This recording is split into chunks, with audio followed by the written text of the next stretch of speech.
I want to end this part of the interview just with you, John, before we bring your daughter in.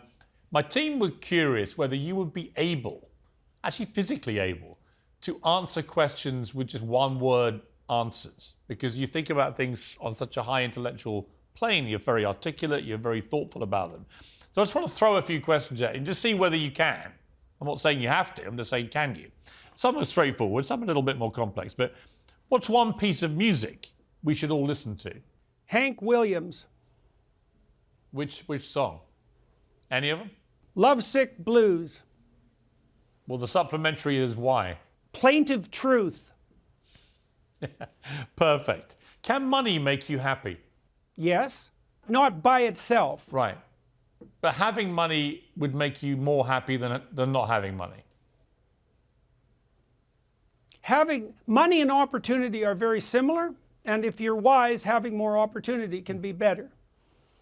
How many hours of sleep is optimum for the human mind to work properly? It seems that about 8, by the looks of things. Is marriage good for you? Compared to the alternative. Is owning a pet a good idea? Definitely. Dog or Not cat? pugs, though. Dogs or cats? Because I find that cats... Not pugs. Anything but a pug. I've had I love pugs. I've had two cats for about 10 months, my first pet since I was a teenager. And I find them to be utter charlatans. Like, whoever gives the most affection gets them. Whereas my family who have dogs, they're very affectionate to everybody. They're not disloyal like the cats. I like dogs and cats, but I prefer cats because they bite you now and then when you don't expect it, and I think that's hilarious. They're kind of like women that way. We're talking to women. How much sex is optimum? Per week, per month? Well, my experience as a clinician, I'll give you a slightly longer answer to this.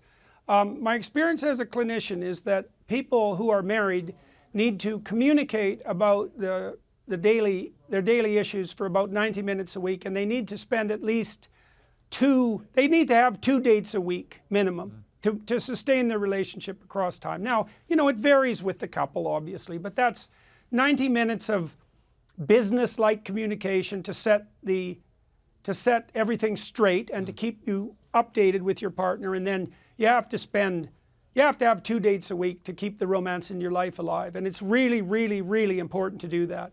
And you can do that, but you have to work at it. And by dates, are you including sex? So is it twice a week is optimum? Depends on how the date goes, man. You should know that. Should people go to therapy, or can it really screw you up? Depends on the therapist and why they go. It can be very, very helpful. There's no real difference between a therapeutic relationship and a genuine relationship. And so the question really is, are genuine relationships beneficial to people? And the answer to that is, of course. And you might say, well, can you mimic a genuine relationship in a therapy practice? And the answer is yes. It's not as good as a marriage. If it's a good marriage, it's maybe not even as good as a great friendship. But if you lack both of those, then a therapeutic alliance can be extraordinarily helpful. Now, if your therapist is incautious and poorly trained and foolish and ideologically addled, then it can be a complete bloody nightmare. But everything's like that, right? If you go to a surgeon who doesn't know what he's doing, well, yeah, he'll cut off the wrong leg, and that's often not a good thing. Who is the one philosopher we should all read? Nietzsche. What, breakfast, lunch or dinner? What's the most important meal of the day? Breakfast. And Admiral McCraven, if you ever saw this speech, gave a fantastic speech. He was one of the top military guys in the American military. And it was basically centered around making your bed. That the very first thing you should do each day is make your bed, because it set a discipline for your day and a purpose and got you going. What would your advice be for the first thing people should do when they get up? Open their eyes. And look around them. It's a good thing to do all day, is open your damn eyes. And see what's right in front of you. Well, the bed making duplicates the cosmic order, by the way, right? Because you make order out of chaos, and that's a good thing to do when you first awaken, because you're reenacting the creation of the world in a symbolic manner. And finally, on this part of the... So it's a good way to get your day going. Yeah, it is. The final part of this section. What is the best and worst thing about being Jordan Peterson?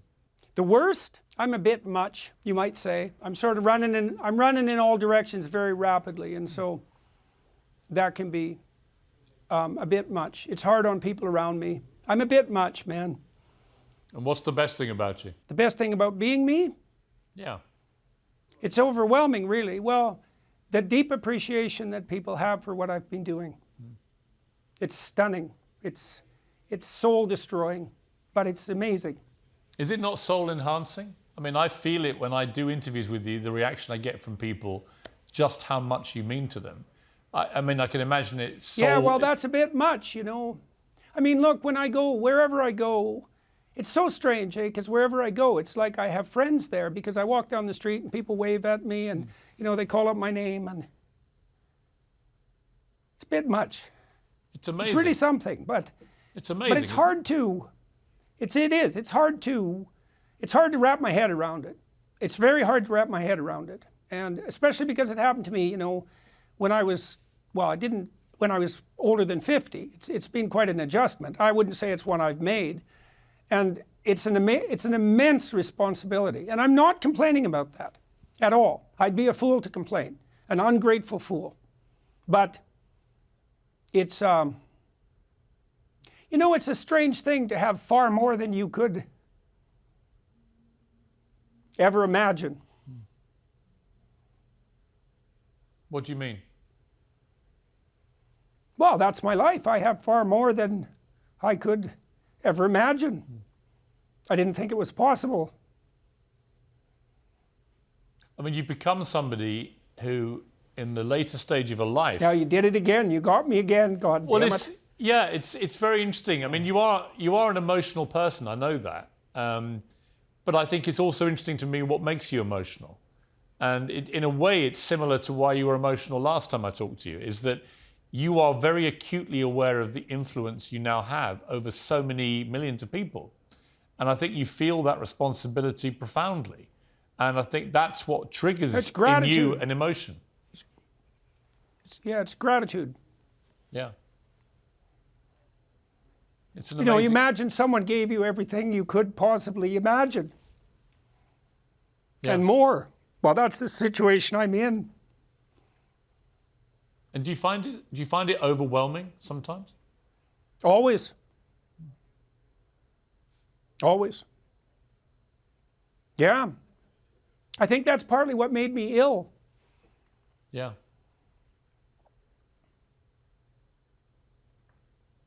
It's an amazing thing, Jordan. I can't think of a better segue, actually, than to bring in, for the next part of this interview, your daughter, Michaela, who will have been, I'm sure, watching this and knows you better than anybody. So we're going to come back and have the second part, which is 2 Petersons for the price of 1. Terrible thing to inflict on the world.